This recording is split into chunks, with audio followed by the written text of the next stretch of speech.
Thank you everybody and welcome to another teacher talk session tonight. Tonight we are going to have our 104th session, and as we know that we are still very sorry and very sad and about the things happening in Turkey. As you know that on the 6th of February we had a really bad earthquake, so we are still having the bad feeling about it, and we are still trying to help the people from all over the world to our country, and also we are trying to do our best for them. And pray for us, pray for Turkey. Thank you. Let me invite my guest. Okay, tonight I'm going to have another educator from different part of the world, and tonight my guest is from Ukraine, and so she is Valentyna Pozhydaieva, English and French teacher and trainer, and she's also a consultant. When she comes, we are going to start our live sessions. Let me invite her, then we can start our live session.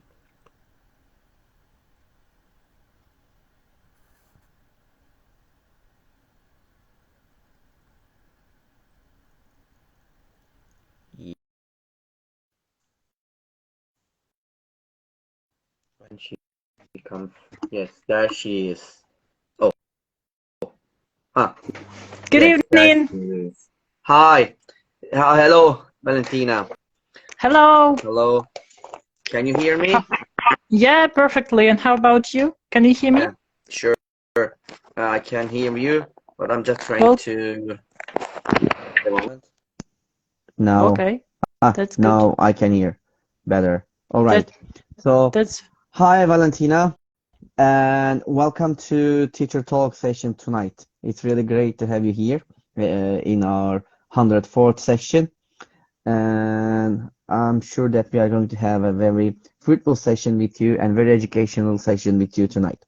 Thank you very much for accepting my invitation, and I hope we are going to have a nice session with you. Good evening, Vulkan. It's nice to hear from you today. And I was really surprised when you invited me. I haven't expected that invitation yet because I know how full your week is, how fulfilled you are with lessons and with all the sessions. And that's nice was to hear from you and get an invitation. I really appreciate this invitation that I got from you. So, Thank you very much. may I ask you first of all, how are you doing these days? How Yeah, is it in Turkey? thank you for asking it. We are having really bad situation and very sad situation in Turkey. We are still struggling about the earthquake, as you know that, and the situation is getting, I hope, is getting better soon. But right now, it's not. People are still looking for help and looking for lots of things, and they're expecting lots of things from us. And but we are doing a lot of things for them because they need it and we need it. And I hope going to we are going to handle all of them and become better soon. All of us. We Thank you for hope asking. so. We And hope so as well, because today's news, they were really shocking for me, because again Turkey suffered from this earthquake, and I was yeah, praying today for all Turkish people thank who you. stayed there, survived, because it's really terrible. Since the war has been started in Ukraine, that's really awful that a lot of people are dying under these obstacles and circumstances that are happening nowadays now in both of our countries. Yeah, sure. So let's get down to business. Yeah, let's Valentina, let's get down to business. Thank you very much. Okay, so are you ready? Yeah, for sure. Okay Let's then. go on. So I know about you, but maybe our guest would like to know about you. So can you tell us about yourself, please, and a bit about your experiences too? For sure. I would try to be succinct as much as it possible, because telling about my experience, it's the thing that I like to share the most. Mm-hmm. But guys, if you really have any questions, feel free to ask in our box there under comments. Then we have, so first of all, I have been teaching English, and it's my passion almost 10 years. Telling the truth, in my school, I was a person who hated it a lot. but I was trying to break the system all the time because I hated. I wasn't satisfied with the methods my teachers were using, so I refused doing everything my teachers offered to me. And I was looking for ways how to improve English and how to improve teaching English. So that's why I graduated the Linguistic University in Ukraine. And that university gave me, again, the reason for finding some more ways, because, again, I wasn't satisfied fully with that knowledge that I got there. Yes, I improved my English, but that wasn't the reason why and how I could provide the perfect lessons, how I saw them for my students. So I was continuing in my process of CPD, like I continued looking for some new methodology, searching, Googling, and then God sent me a good person who invited me to work in her team, and that person showed me that here you are, here is methodology, how we use it. And I was so excited about that, so I decided, yeah, that is the thing. So first of all, I learned how to use communicative approach, and then I started to search more for different approaches, and I was trying to take bits and pieces, so everything the best from every piece of methodology, and now I'm using in my lessons variable methods and variable approaches. That brings me a lot of satisfaction, and that brings great result for my students. I see. Wonderful. Thank you very much for sharing, Valentyna. So let me ask you another question. What was or were your turning point or points in your own education? In my personal education, the turning point became the thing that we had a kind of career ladder. And our boss inspired us for trying everything we want to try. And that became maybe the turning point in my career. That's why I started to search more and to try more courses that I could obtain during not only my free time, but also while working hours. Because that was like a kind of experiment. While you're experimenting and you get to know something more about your students. And what I've understood, that teaching not only about teaching and methodology, it's also about psychology as well. So when I obtained one more course on psychology, I realized why different groups of students, they have different results when I use everything the best while my lessons. And the question was like, why here something else and why there is something else? I was asking all the time these questions myself. I see. Okay, thank you very much, Valentyna, for sharing that moment with us. So when you think about your experiences in language teaching, as you just now you mentioned, like some kind of techniques and methodologies that you mentioned. Probably you have used different methodologies and techniques in your classes. But my question is this: what is your philosophy of teaching? I like combination and experimenting. That is the best thing, because it depends on, first of all, age, level, and the desire to learn something, and desire to learn in this exact way. If the student prefers watching videos, discussing them, I say why not, but for sure I will insert some pieces of educational process in this learning, for sure. I see the goal, I see the aim of my student, I see how much time do we have, and I know what to do. For sure, if the person is a little bit elder and he or she comes to me and says, okay, I want to obtain C2, having A1 today in 3 months, I would rather say that I'm not a magician, sorry. I understand. I believe it's a good thing to all teachers be realistic. Exactly. I see. Thank you, Valentyna, for sharing your philosophy with us. Let me ask you another question. So as far as I know, you have a lot of experience about Cambridge exams, and you mentioned that about the Cambridge exams. So can you tell us about these Cambridge exams? What are they? So first of all, there is a common frame how to divide different levels and how to analyze the skills that students have and they achieved already, and how to improve, how to prove what level do they have. Like, you can come and say, okay, I'm speaking briefly English, I know what I'm telling, I know what you are saying, and that's it. But what is the level? The question is, what is the level? What can you do in that language? If you can order some food, that's one thing. But if you can talk on some specific topics, that is another thing. And every time the question which comes to all the employers, that how can they get to know what is the exact level of your knowledge of English. That's why, first of all, that is the certificate that you can get in order to prove that you have this particular level of any language. It's not only about a Cambridge exam, but exams that are well known around the world, and a lot of people have already obtained them, and a lot of people proved that they have this particular level of language. So I tried myself them as well. And what I must say is that if you are not preparing for any of these exams, it doesn't mean that you can fail. But most of cases, you rather like not pass it, like you have the lowest grade on it. That's it. I see. So for what I would say people use it, first point is for business, like you may prove your employer who you are, what is your level of English.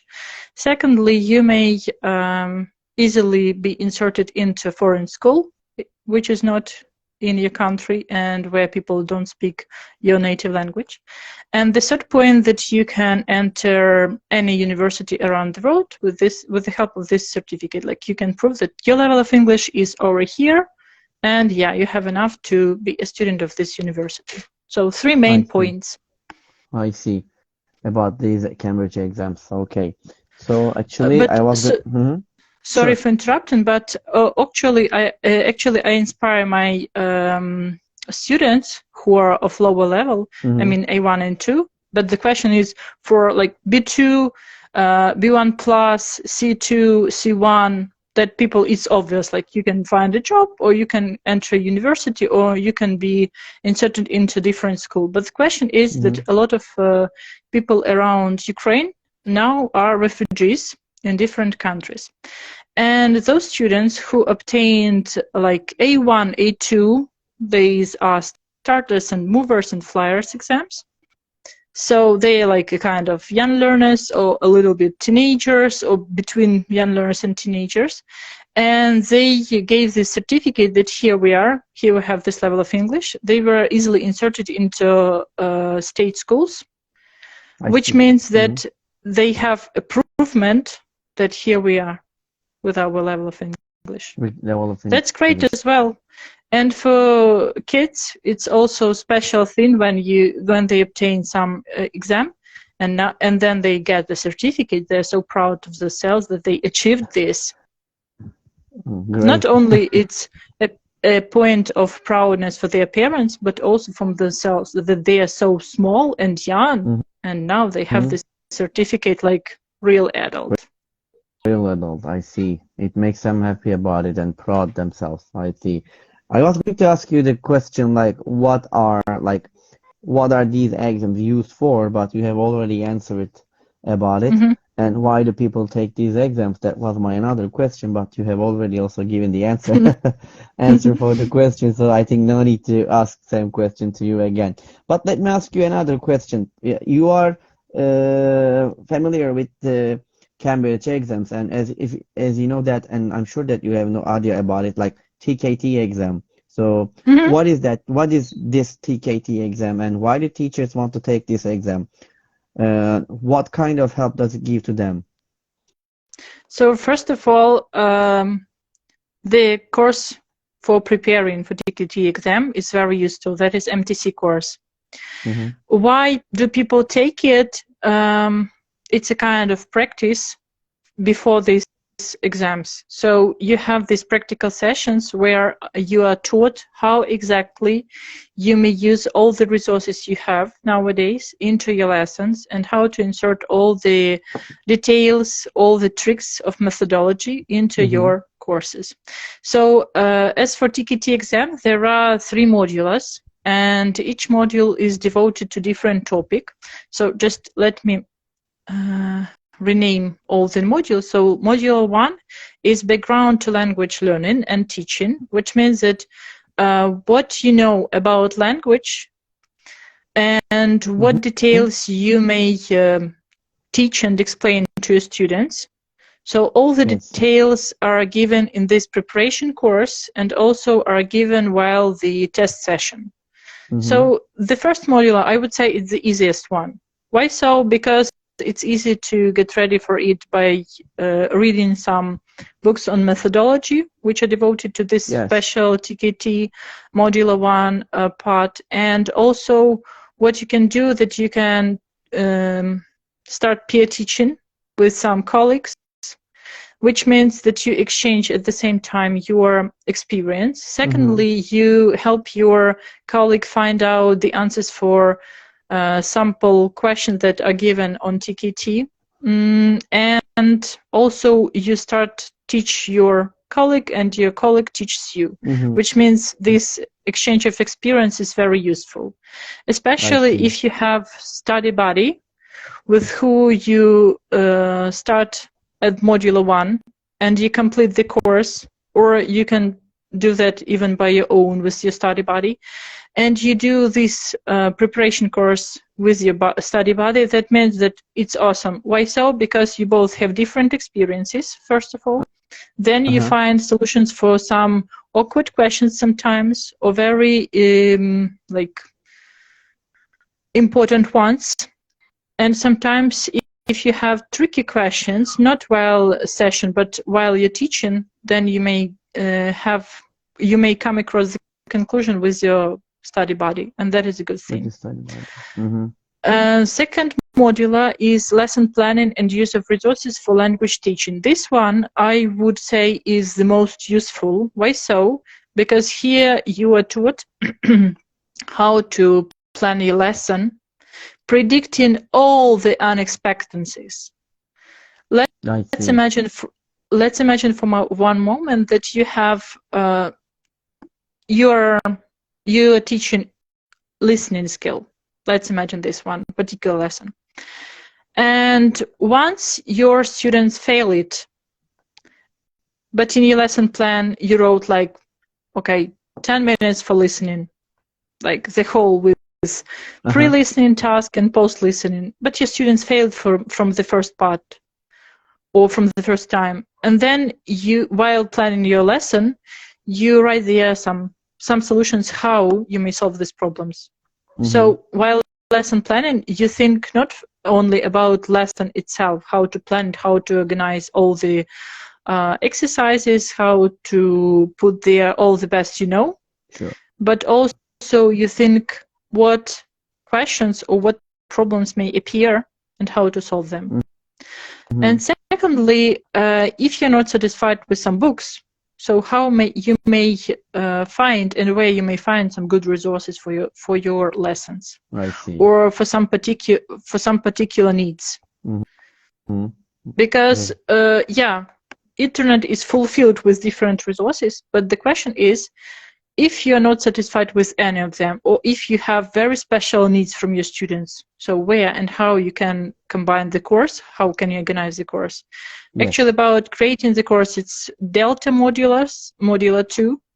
It's a little bit later after Salta. It's again one of the pieces on the career ladder of every teacher, I would say, international one. But the thing is that TKT Module 2 gives you like some basic view on lesson, but with thought-provoking details. So I see. After that module, you look at your lesson differently, for sure. It helps a lot. And as for number 3, how to manage the teaching and learning process. So here, more you are taught and more you are learning about these problems which may appear during the whole course that you are providing, or the whole lesson that you are given, and why your students are failing all the time. So here you may find all the answers.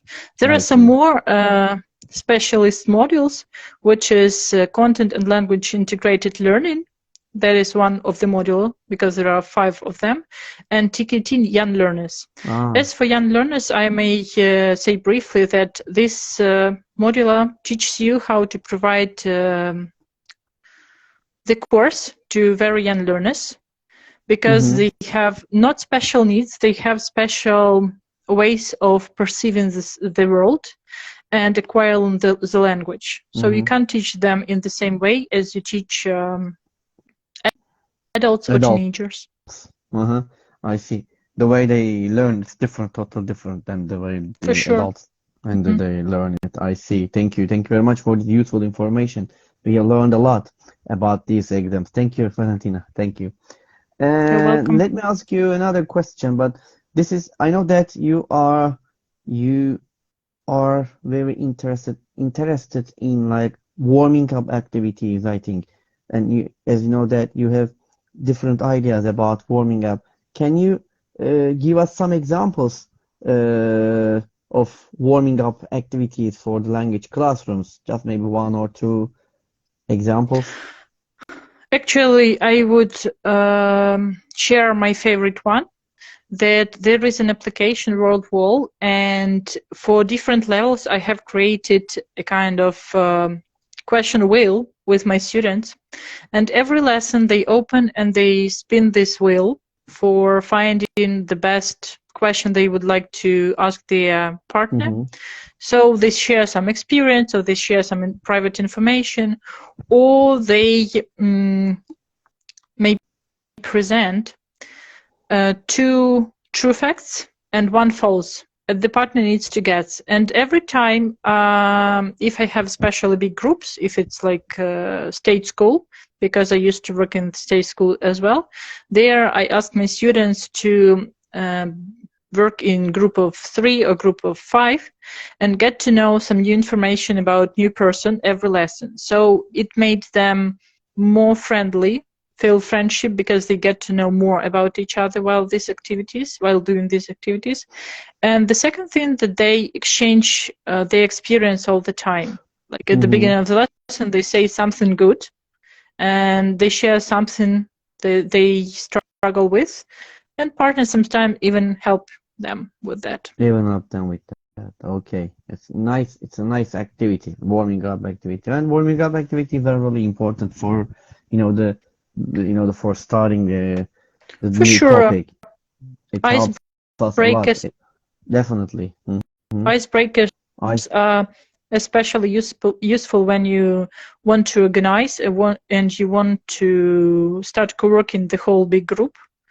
So you do something like that every lesson. They are so happy to get to know something new about the partner they have never known, and they're like, oh my god, we're already like 7 years together in one class, but I didn't know about you that information. The person says, yeah, I do that. Exactly. Exactly. Thank you very much. I don't know, Jam. And she mentioned here, like, warm-up activities are to prepare learners cognitively and morally and emotionally, I think. Yes, and linguistically for the lesson. Exactly, Ajam. Thank you. Thank you, Ajam, for this information. It is really exactly the purpose of the warming up activities. They start to be organized at the beginning of the lesson, and they are ready for the lesson. Because before they might have something like PE or something else, but now they are ready for the lesson, they are ready to talk, they are ready to work. And especially I love to, with young learners, I love to have this activity like hug me, say something good. They come to each other, especially when they're 5, they come to each other, they hug each other and say, oh, you're so cute today, or oh, you're so good today, oh, I missed you. And then they hug each other, and again, they are ready for the lesson. I see. Thank you very much, Valentyna. Thanks for the, just a moment. Just a moment. Okay. All right. So what I want to ask you is, thanks for the answers for the questions. And I would like to ask you in a different topics. Let's talk about a little bit your country's education system. I really wonder what's going on in Ukraine's education system. Maybe you would like to talk about it. Like, are you fully satisfied with educational system in your country? And what can you tell about it? Telling the truth, I wasn't satisfied like 10 years ago with it. Now it's kind of improved, but not everywhere. So universities, not all again, but some universities still struggle with this grammar translation approach, which is not very useful as we see in results, because students need to work a lot on translation, but not on the usage of the language. And what I'm doing currently, that I'm preparing a kind of course for teachers who are in my local school here where I am a refugee. And I'm going to give this course, I hope this summer for them. This would be like 2 weeks course Wonderful. for free. For free. And I already got deal with the paperworks. I mean, all the all the documents and bureaucracy that I have here for sure, because I need to let everyone know that who I am, what I'm doing, why it's needed for teachers, why I'm doing that for free, not asking any money, so on and so forth. And also I'm testing this course with some teachers who are currently working in Ukrainian universities, and their feedback is very precious for me, because they told me, like, you gave the same information that we have already known and taught, but from different angle, and now we purely see what was wrong, why we haven't succeeded in this process. I see. I see. And would you like to add anything else? Actually, my next other question is, what are 2 steps for its improvement? Would you like to say anything about it? So first of all, I believe that the first step, we need to show teachers and to teach teachers from from state school and from universities, how to look at this from different angle and how to improve their own ways of and method of teaching. That ask students not to use but only translate doesn't help a lot. That is the first step that I would like to insert in my life and in this local school that I am next to, and I'm sure that teachers will succeed in that, and hopefully in the nearest years we'll have much higher results at school and much highly motivated students at schools and universities as well. I see. Thank you, Valentina. So let's move to another question. I know that you have been teaching for a long time, and you love this profession, like teaching, like this job. So, but what inspires you the most in teacher's profession? The first thing that my colleagues showed me their students' result, and I was so inspired that how did they do that? I asked them to teach me that as well. So then I paid courses on MTC. I prepared myself with my study buddy for TKT and only work hard. That made me, and my students' result made me being so inspired and continue my job. Because once I thought maybe it's not the scene that I would like to continue in my life. Maybe it's not my cup of tea and I should leave it forever and not to be a teacher anymore. But then when I saw my students' result, especially when they passed Cambridge exams and they got quite high results, I was so inspired and satisfied with what I did. So I continued learning again, me as a teacher, my learning, and I continued experimenting. The thing which I love the most, that is both, first of all, my efforts and efforts of my students, and then I all the time ask them, what would you like to add? What would you like to change? Or what would you like to exclude from our lessons? And with their help, I make our lessons, I believe, the most exciting for them. For me, they're all the time excited. I'm all the time interested in every lesson, because like, you know, when you first organize that in your head and then you come to the classroom and you see that everything comes like in perfect way, you're like, yes, I did it. That's a good feeling for them, huh? I agree with that point, like the results. When you say that, for example, when you teach something to your students, and after that, when you see the results, the outcome of your students, that also motivates you for this passion, for this profession, like being a teacher, something like this. Like when you see the good results, it motivates you, For sure. about your lessons. When you see that your students learn something, their students use for example, use the grammar that you taught them, like that they learned from you, from the lessons, and you see them, how, the effectively they use it, how, the creatively they write something by using the things that to teach them, that also motivates you. It's great.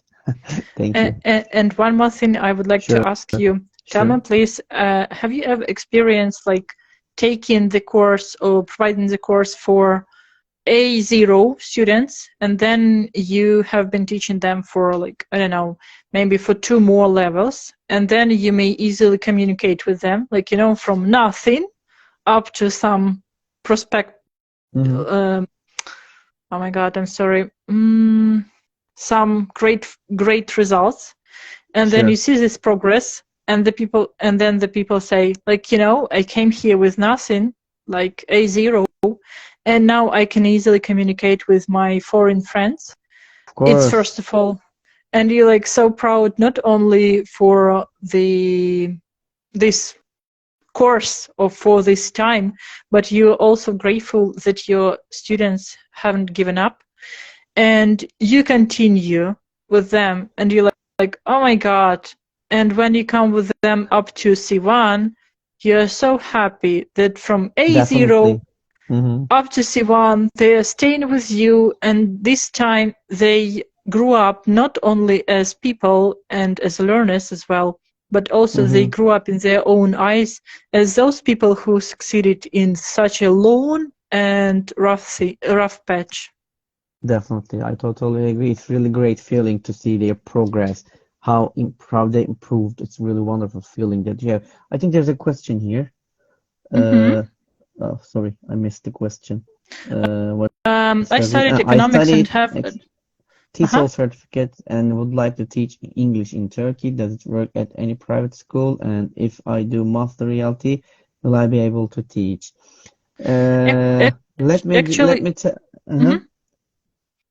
Actually, it depends on the company which you are going to be a teacher at, because different companies, they have different like levels of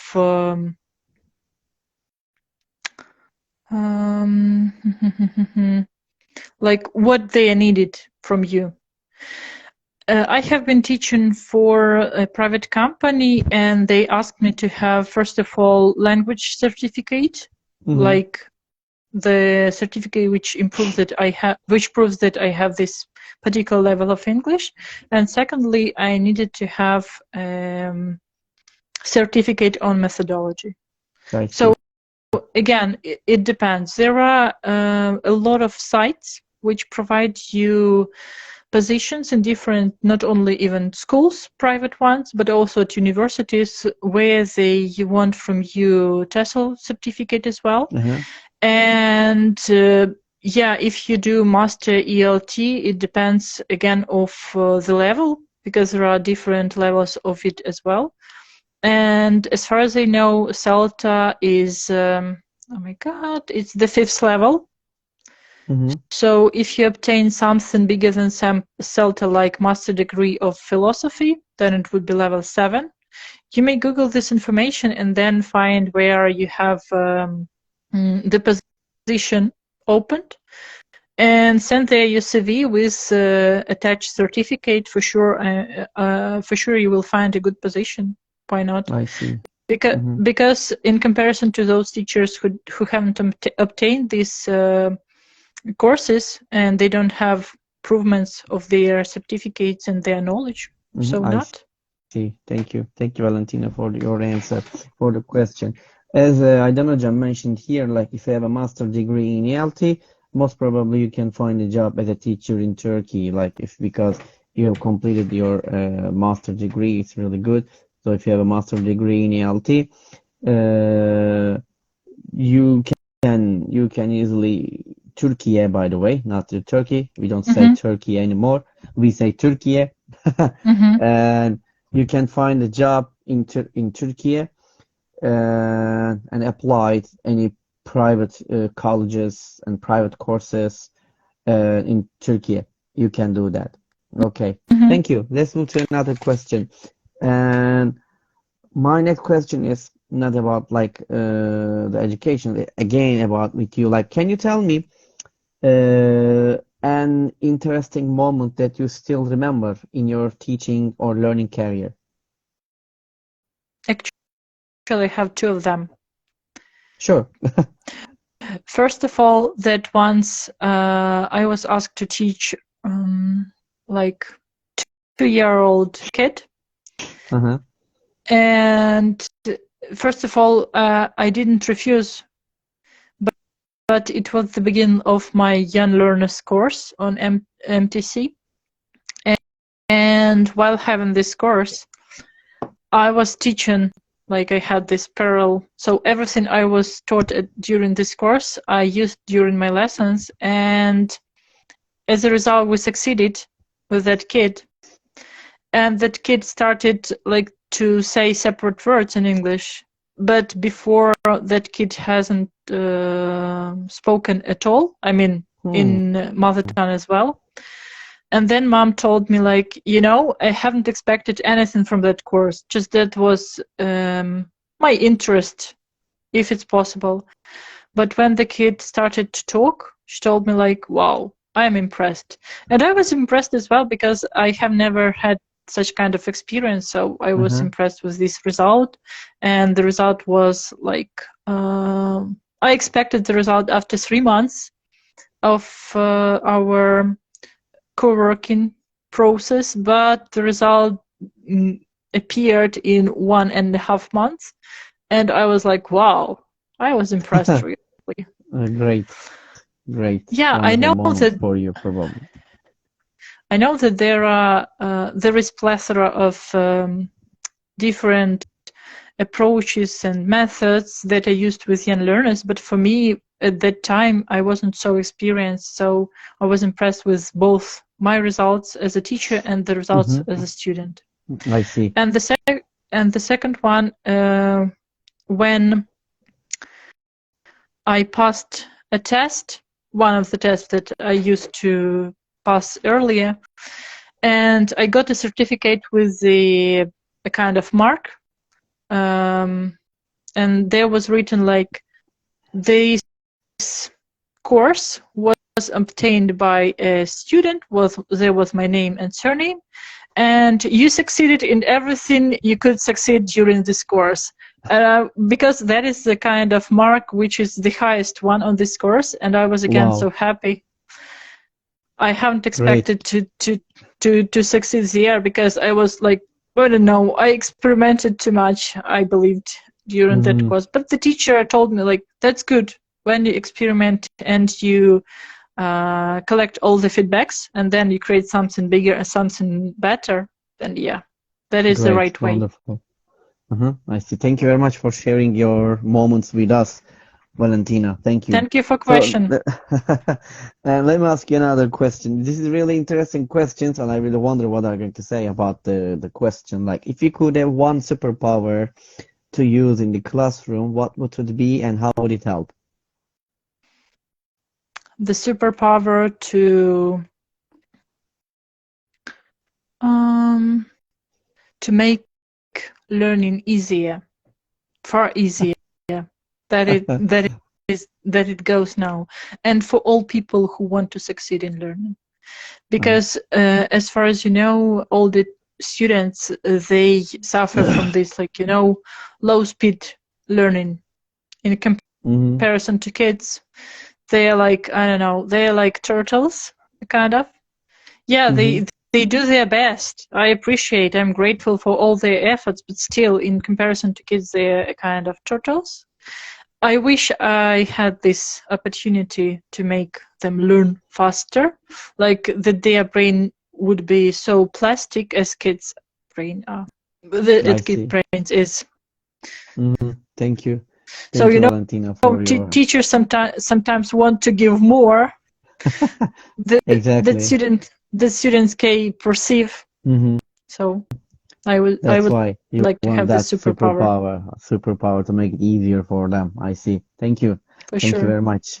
Okay, so Valentina, the time flies by the way. It's my last question is coming. Ready? Is on the way. Okay. Okay, Okay. so here is my last question. What is your motto? Actually, I never give up. Even it's so hard, I never give up. I Never. want to, I wish, but never give up. All right. I go up to the end. It's great. Yeah, so your motto is never give up. That's nice. Yeah, I also like that motto. Thank you. Thank you, Valentina. All right. That's all my questions, Valentina. So Thank you very before and much. before ending our live sessions, Valentina, would you like to add anything else? I would like to ask you some kind of question, if you don't mind. Ah, sure. If I if it is not difficult, of course. For sure not. So you asked me about my country. What would I like improve in my educational system? What about your country? Ah, it's really a hard question. Yes.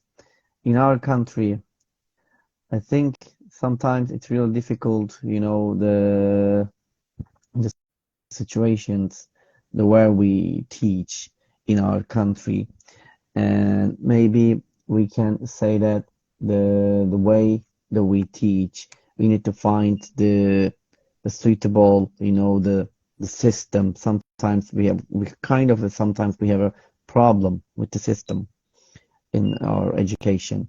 But of course, it depends on where you teach here. Sometimes the east and the west part and the north and the south parts can show some, the differences. So we need to find the best, the best Solution. methodology and the best solutions for them.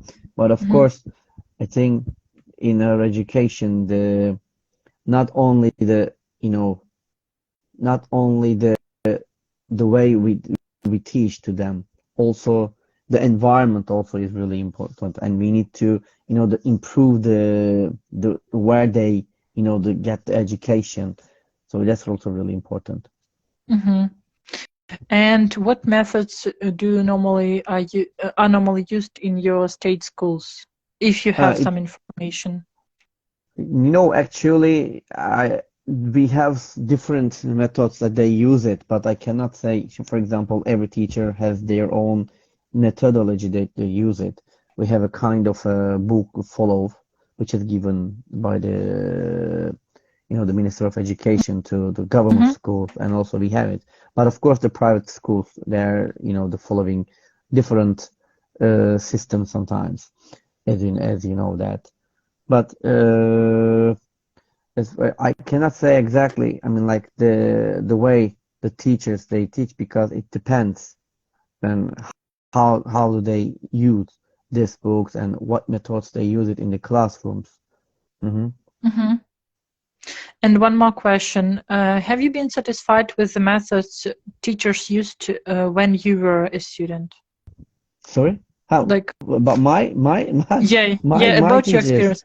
Ah, Because I feel like I was. I was lucky that my teachers were really, were really great, and the way they taught us, it was really fascinating. And when we were in the lessons, we were, we were really happy, and we were just, the listening to our teachers and try to get the things that they try to teach us, and you know, and they were really, the funny and very educated teachers. And I I always, I always remember them, and I still have some of them. I still have a contact with them, and we talk, and we have, lots of, the things that we talk about it, especially from the teaching time, and it's really great, and I feel really lucky about my teachers, and thanks to them that I became an English teacher, and I try to teach my students the best, and that's all. And by That's the way, great. I enjoy listening to you very much. Thank you, Valentina. Nice. Thank you. Okay. Actually, why Huh? I have asked this question, because I'm really grateful to my teachers who taught me at university, but the question Sure. stayed open, Mm-hmm. but the question all the time for me stayed open: what can I do for making the life easier? I mean, for students, not only for teachers, but for students, because I know that my teachers and teachers nowadays at universities, they spend a lot of time for preparing for the Uh-huh. lessons, sessions, lectures, Mm-hmm. seminars, and everything. But I was on my way for searching, experimenting how to do that life much easier for both, for students and for teachers. And now when I come into the classroom with my colleagues, and I see that teachers are a kind of chilling while the lesson. I know that they are monitoring, I know they are listening carefully, but there are the students who are talking, not teachers. Of And course. that's a good thing. Because the Mm-hmm. main point, not to show that you know English very well, but you need to Yeah, of course. organize the classroom, the management of your time and everything at the Definitely. lesson, that your students must speak, A not you. lot.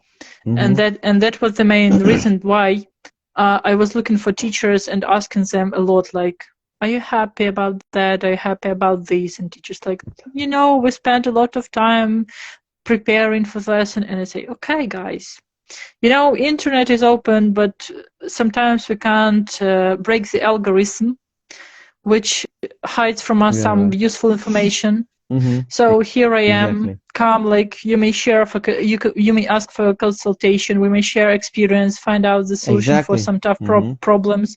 And they were grateful for these sessions with consultations, where we together Mm-hmm. found the solution. Not like I told them, "Hi guys, look, here is the answer A in this question." No, that doesn't work in this way. No, It works only exactly. when you find together what is the question, why, and how we can solve the problem. That's it.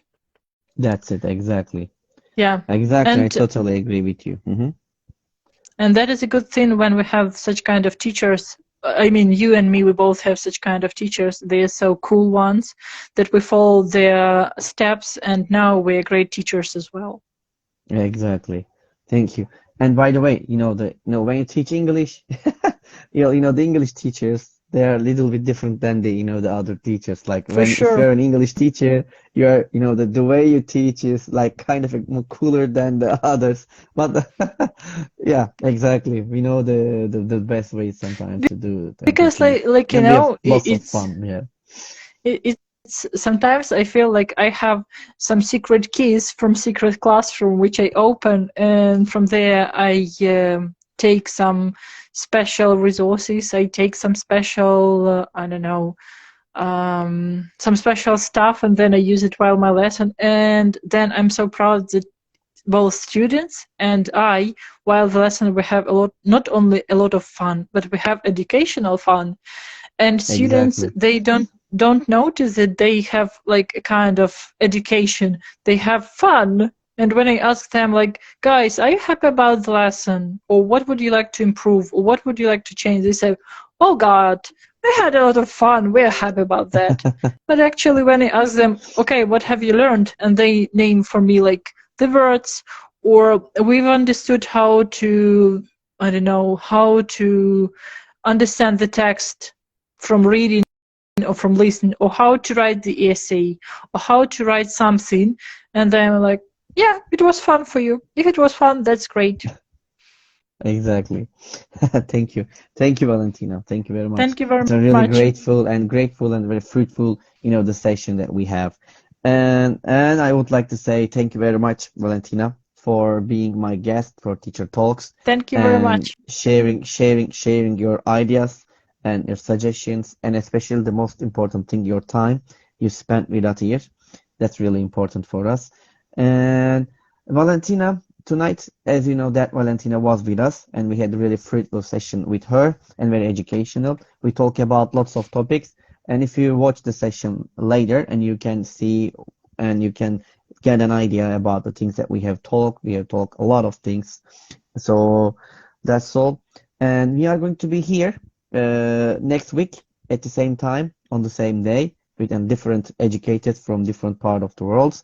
And until the next time, take care of yourselves and take care of yourself, Valentina. Until the next time, peace, everybody, and bye bye. Thank you very much, Bye. Volkan. You're Bye bye. welcome. Bye Be bye. safe. Bye You bye. too.